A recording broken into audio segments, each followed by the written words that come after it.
Okay. All right. Back in this thing. We were at 10th.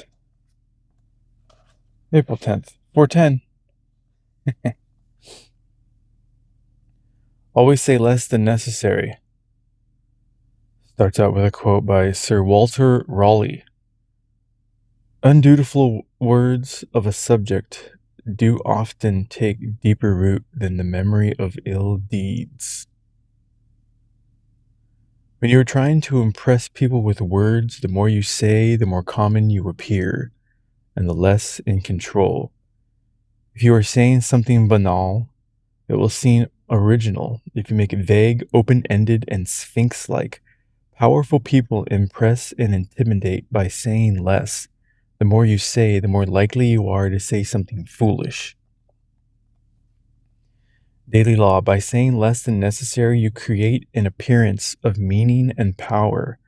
Also, the less you say, the less risk you run of saying something foolish, even dangerous. That's from the 48 Laws of Power. Law number 4, always say less than necessary.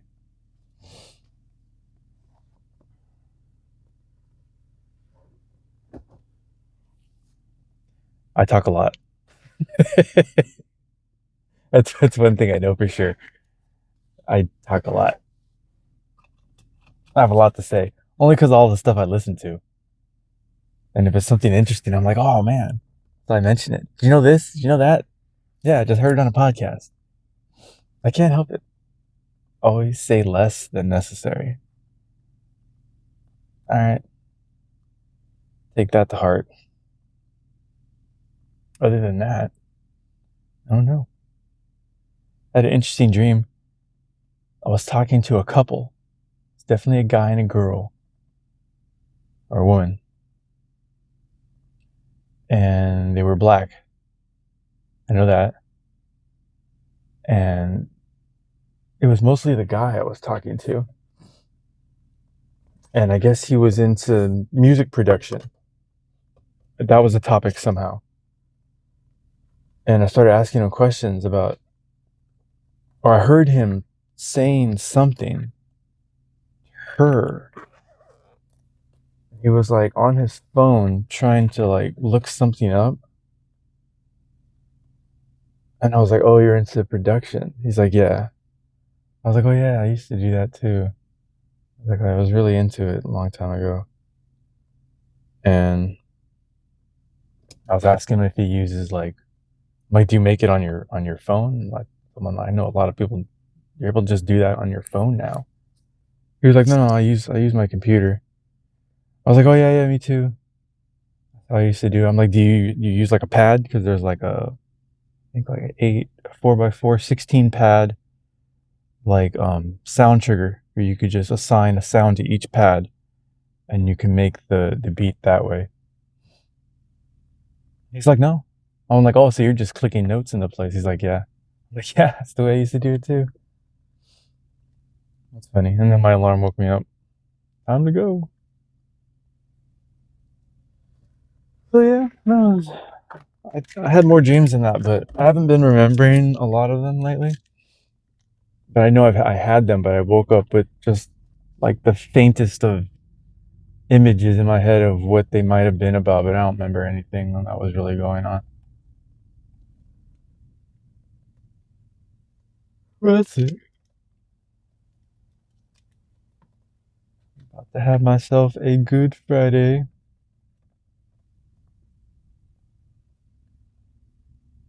Alright, make this a safe journey. In Jesus' name I pray. Amen. I don't know about you guys, but in Jesus' name I pray. Amen.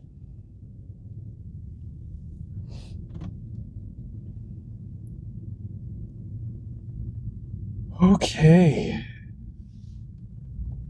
Get the smallest amount of background tunes. If anybody can hear that, but it's on 4. My volume is on 4. Just the slightest amount that I can maybe hear, and hopefully you guys can. I don't think you guys can, because this does like noise canceling. These microphones are supposed to be, so I'm thinking maybe all that noise doesn't even make it into the video, which is kind of cool. Actually, let's do a test today. Turn up to 5. Yeah, I can definitely hear it. We'll see if you guys do. And we'll see how that goes. Let's see. Say less than necessary. Yeah, I guess don't play all your cards outright. In terms of your knowledge, don't just show all your cards, I mean.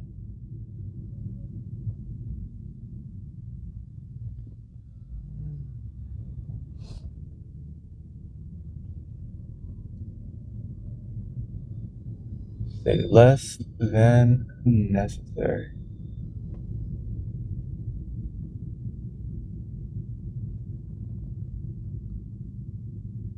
Yeah, I'm a bit of a blabbermouth, I guess. I don't mean to be. I don't have a lot of friends. I don't really have any friends. It's just me and my woman and my dog. Little triangle. Little tripod. My turn. Oh, there must be a carbonated beverage in here. Pop open.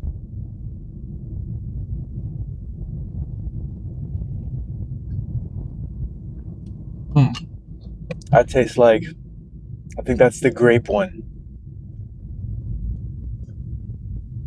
Yeah, that tastes like grape.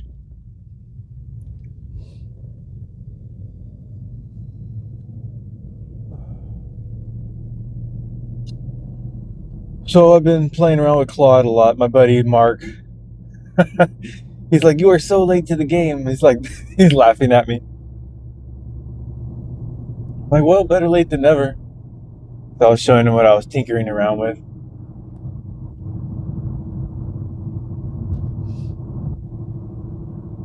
So today I had the idea of, well, I have to refine. I finally realized that instead of like looking at what Claude's making, because I normally would make it and then have it exported out as a PDF, and then I would look, check it out.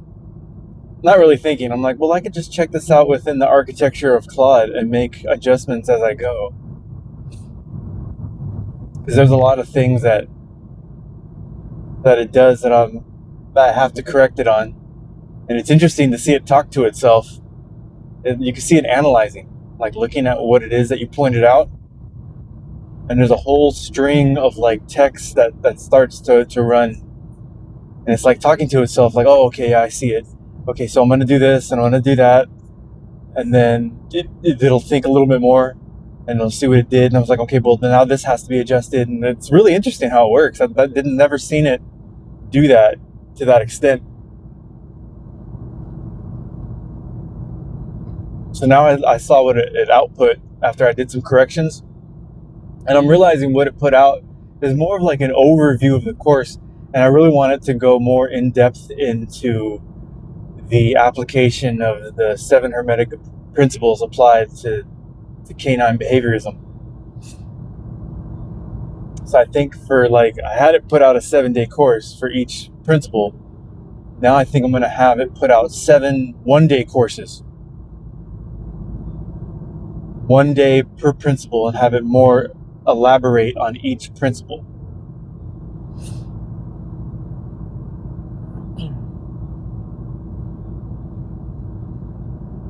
Because like it or not, it looks like I'm building up to actually offering this service.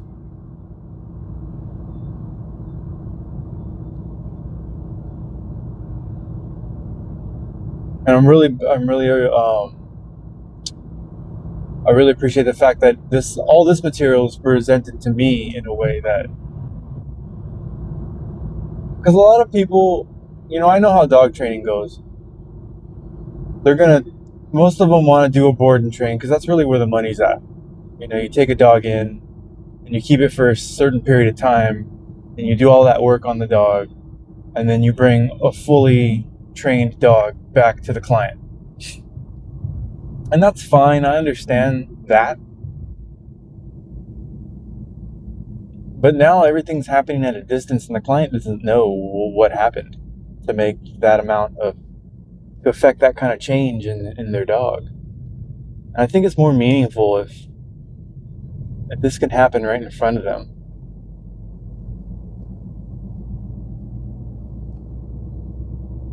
So I'm just going to offer all this for free. Just start generating interest and word of mouth about what I'm doing. But I want to do it right there with the client right in front of me.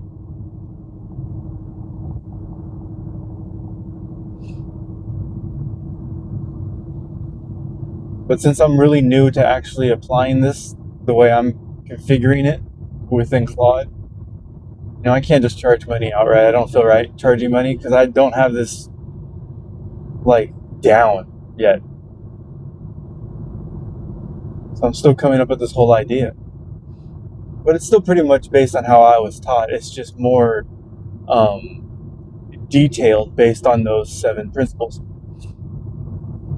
And it's funny how Claude just perfectly molded them to the needs of a canine singularly and within the context of a pack. It just worked out beautifully that's how that worked out. And it's funny because I've been reading that little book, The Kybalion, for years. Just knowing how powerful that thought process is, and always in my mind thinking to myself, how can I use this? There's got to be a way I can use this. And then it finally hit me when I downloaded Claude. Finally, I brought the two together. I was like, oh man, if I marry this with this, let's see what happens. And I put it in the Claude one day, and what it spit out, I was like, holy crap, that's perfect. So now I'm just refining it. I'm going to go over it all day with Claude and see what I can come up with. So what I'm visualizing is like,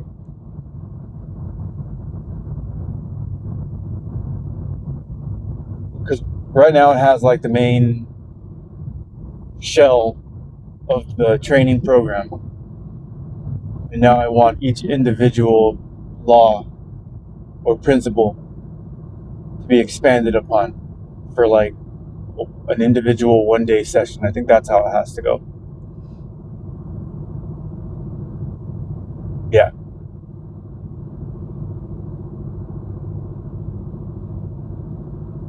So maybe I'll even put out the like the full course overview is what I have now. I can just put that out for free. Just start like actually shooting it out there into the world through social media and start generating interest.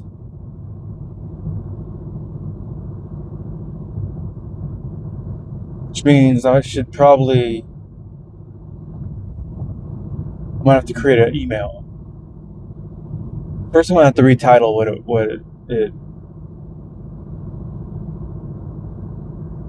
it came up with in terms of a title for the latest iteration of my course, because I like one of the past ones that I made, but it applied a different, when I reconfigured my prompt, it applied a different title to it, and I like the prior title to the one that I had made. I think it's called the Pack Leader's Path.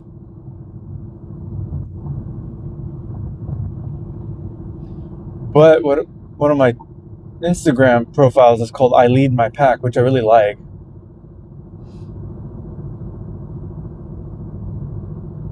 So I don't know.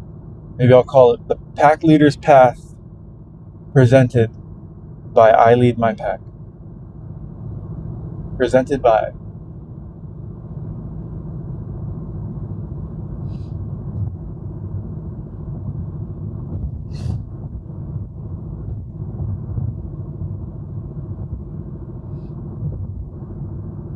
Who knows? Bunch of ideas. But now that I have some like mental energy and I seem to have a little bit of momentum going, I just want to keep it going to the point where I'm actually meeting up with people and doing things. I have to put all this in motion in a way where I'm actually leash in hand and a client present.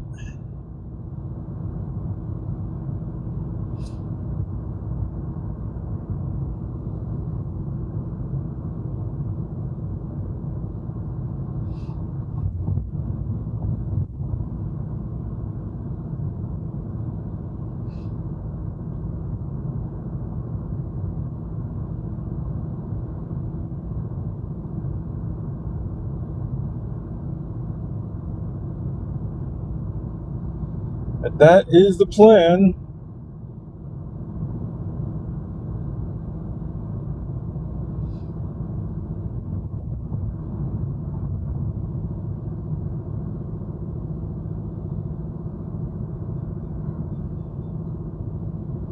Yeah, because I noticed as I was going over this first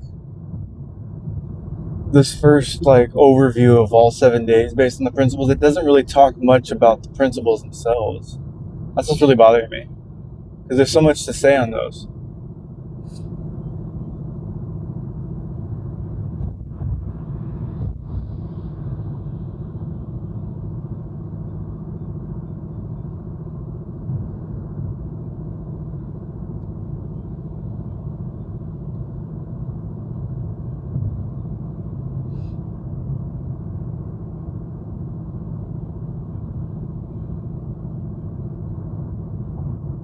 And I think I have to eliminate reference to the book, the Kabbalion. Maybe, I'm not too sure. I could just have it list each principle and an in-depth description of each.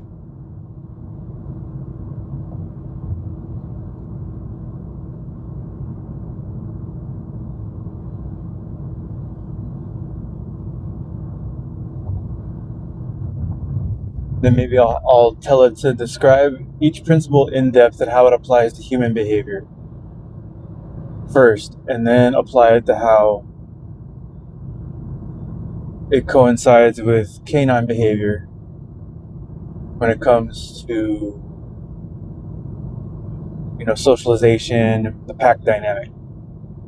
Maybe that's how I'll word it. See what it comes up with. That's the best part. If you just get creative with your wording, it'll just start slapping things together, but things that make sense.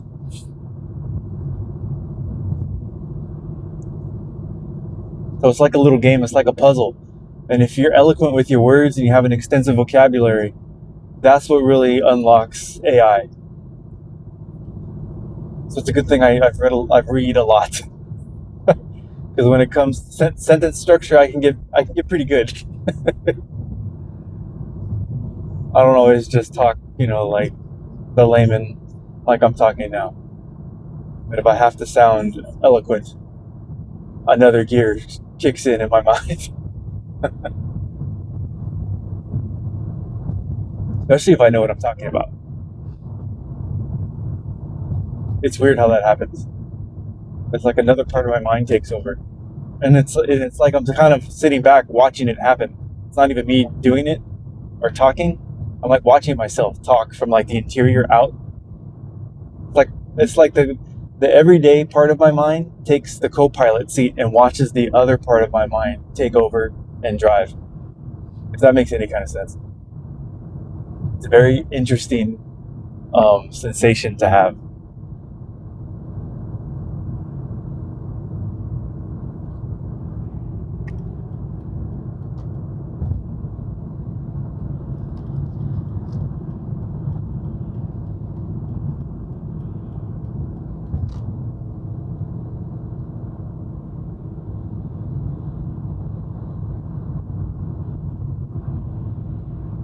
Those are nice little cars. I don't even know if they're making them anymore.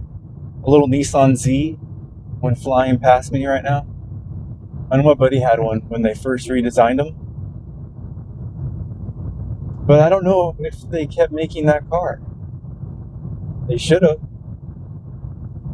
There's a lot you could do with that little sports car, little two-door sports car.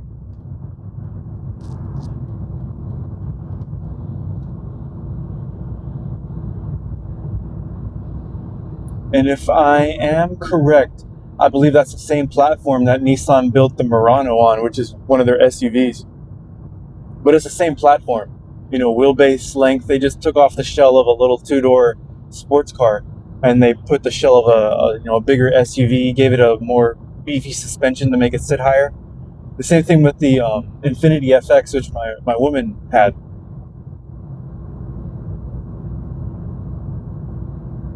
Same power plant. It was the same motor, same everything. For the Nissan, at least. I don't know if they made it any, stronger in terms of the motor for the Infiniti. But it's the same thing. They just threw on badges for the Infiniti. That little Z was a fantastic little car. Sporty as heck. And it's funny, my mom had a Nissan Z back when it was called Datsun, I think.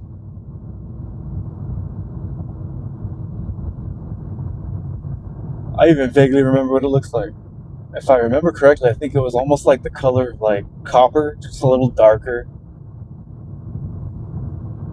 Like a metallic kind of copper paint job. But it was a little two-door sports car.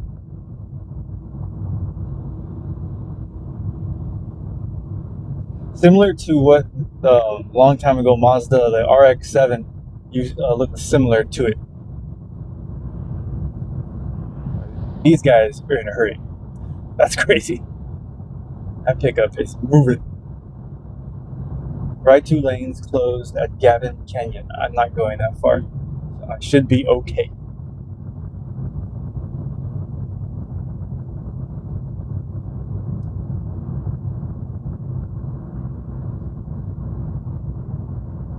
But yeah, I'm a little obsessed with playing with Claude right now. That's how I get when I get into something and it like takes over my mind and I'm constantly thinking about it. This used to be video games. This used to be unhealthy things in my life.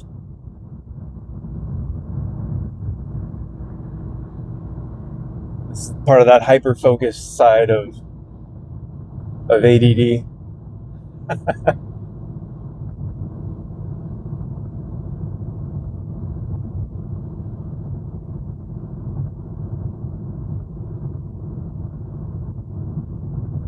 I wonder if this is where the H would come in though. Like there's ADD and there's ADHD, and the H I believe stands for hyperactive.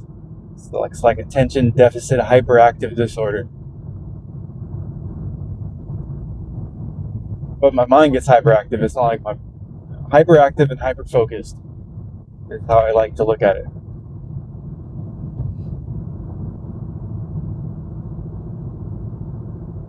It's like instead of like a body jumping around, it's like you see those kids with ADD where they can't stop moving and they're just constantly fidgeting and just bouncing off the walls. It's kind of how my mind is. It's not so much my body. It's like my mind can't concentrate because it's so focused on something that's of more interest. So it's like conversations are hard to focus on, and my attention just gets captured. But it's like something I'm interested in. It's not just like random things in the environment.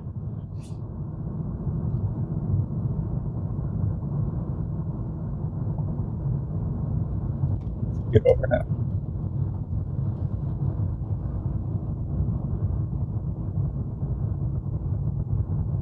So that's how my mind works. I don't know. It's not like I've been diagnosed. I'm just guessing about all these things. But I'm pretty sure if I was to see a doctor, they would probably say something like that. I don't go to doctors.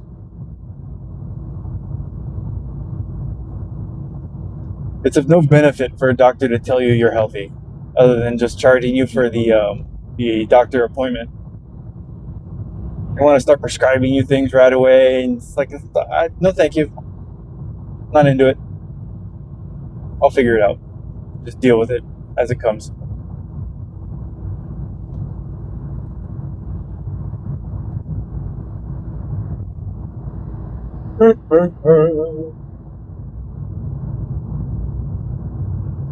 But yeah. What else? Yeah, I was telling my woman the other day that I'm done with all my pods. Kind of lost interest in them. I think Dave Smith's pod is the only one I'm really kind of interested in.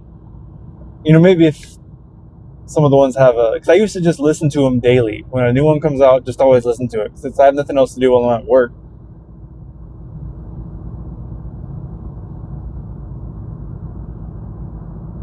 But it's like now, only if it's somebody I really want to hear, will I put a pod on now.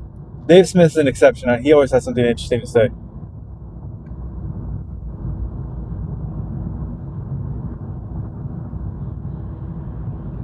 Because he'll keep me up on current events. Plus, I like how he's very center-minded when it comes to his libertarian viewpoint.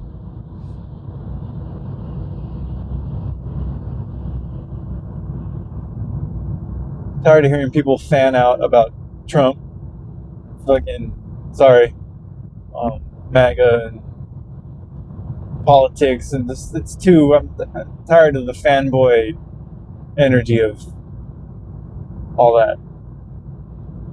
And Dave Smith is not that. Plus, Dave Smith's funny, so I enjoy his content.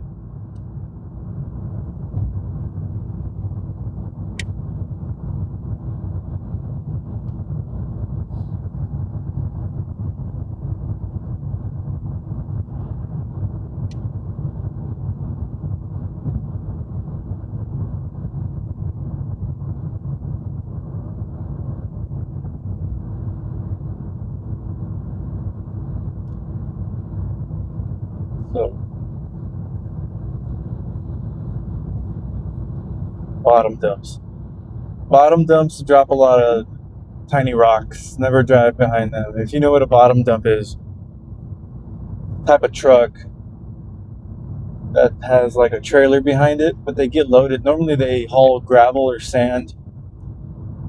But the way they release that payload is through the bottom of that's why they're called bottom dumps. It's like a door, like a two-door system at the bottom that opens up. But the drawback is it's not like they close airtight. So if there's any residual sand, like tiny little rock particles in there, comes out. You can hear it hit your car. It's how you get dings and little nicks in your paint. So avoid driving near a bottom dump. If you have a nice car, avoid them at all costs.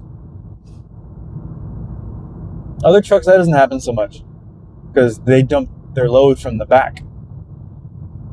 You know, they lift up the bed and they dump it out. So when that tailgate is closed, you know, everything else tends to really stay in the back. But since the bottom dump, everything wants to come out the bottom, they can't stop that. And I heard it right now. Tiny little tick. Like, damn it.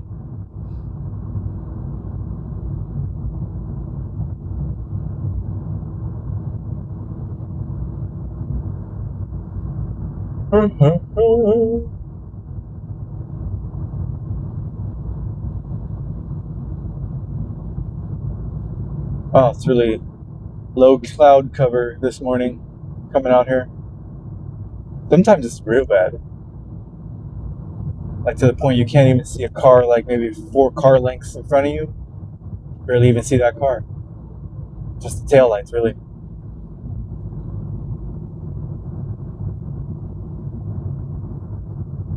So heavy fog could be scary. That's when I realized what fog lights are for. Because your regular headlights sit up too high, and when you turn them on, it's just reflecting off of the moisture. That's what fog is, really. It's moisture, low moisture in the air. And all that being lit up from the level of your headlights can just cause a wall of white light being reflected or caught by the fog. But it tends to be not so low to the ground. That's why fog lights are lower on your car. To be able to see more of the road.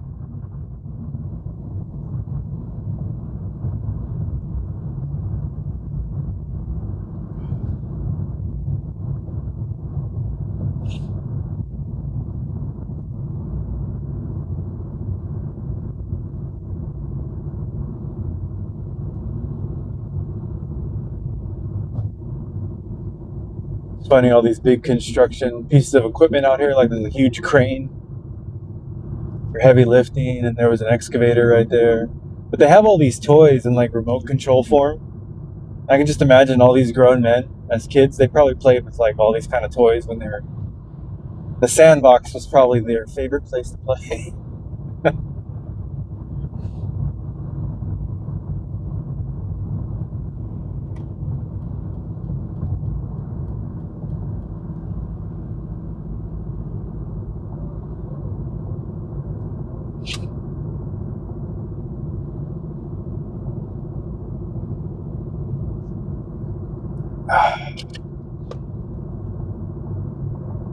almost to my destination. And then the drawback is when you're driving through all this fog, your windshield gets wet. I just cleaned it. So it's like a small amount of moisture catches on your windshield.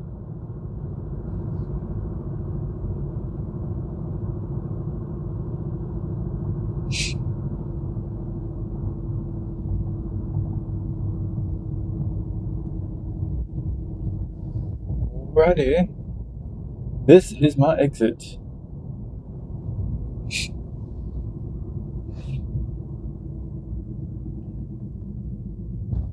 Do, do, do, do, do, do. Alright, I'm going. Oh, wow. It's way foggy, like right here at work.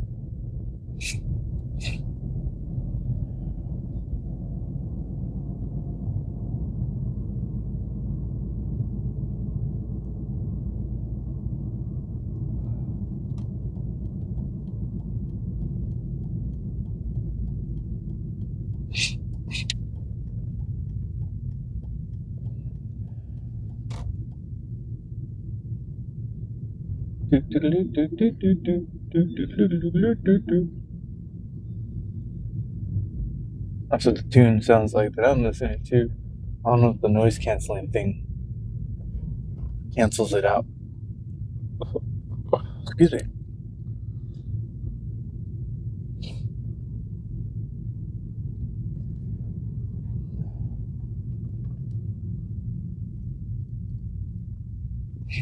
Do, do, do, do. Yeah, it looks like probably my 4 a.m.s will probably not come back. I was hoping it would. It was pretty helpful to get. Oh, speaking of, I was gonna say it's pretty helpful to get at least 2 hours of overtime every day. But I thought it was hilarious when I did my taxes yesterday, and the woman I did my taxes with, she was very new. She admitted it herself. She's new to doing this. I'm like, oh God, I hope she's doing everything right. I don't need to get in trouble because you didn't know what you were doing. And she was asking me about like how much overtime I do, and I was trying to calculate it, and I was like, I don't know. I'm like, I only have my W-2s. It doesn't say. And I'm like, it's not like I have all my paycheck stubs in front of me, which I probably should have had. But it's like direct deposit, so I don't get paycheck stubs. I'm pretty sure there's electronic ones somewhere that I have access to, but I didn't have that in front of me there. And she was like, well, just give me a number. I'm like, in my head, I'm like, what are you talking about? Just give you a number. Don't you need just an accurate number? So I calculated the number based on like an hour a day, Monday through Friday, because we don't always work Saturdays. And I didn't think to like calculate the Saturdays into it. And I didn't want to over calculate because I'm not trying to get audited and get in trouble. I was like, this woman just wants to punch in anything. At one point, she even goes, yeah, I'm trying to help you out and get you more money back. I'm like, isn't that how you get in trouble? These people, I swear, they make me nervous. I already have enough anxiety with the world. I don't need you to do this during tax time. So whatever I gave her the number, I really undercalculated because I didn't even take in my Saturdays into account. So I probably could have got a whole lot more back. But whatever. Like I got a nice amount back. I guess for this next year coming up, I'll keep a more accurate calculation. I swear the humans, they make me nervous. All right. I'm safe. I'm here. Everybody have a great day. Everybody go do your taxes. I hope you have more accurate information than I did. And maybe say less than necessary. That's the rule of the day. Let's go to work.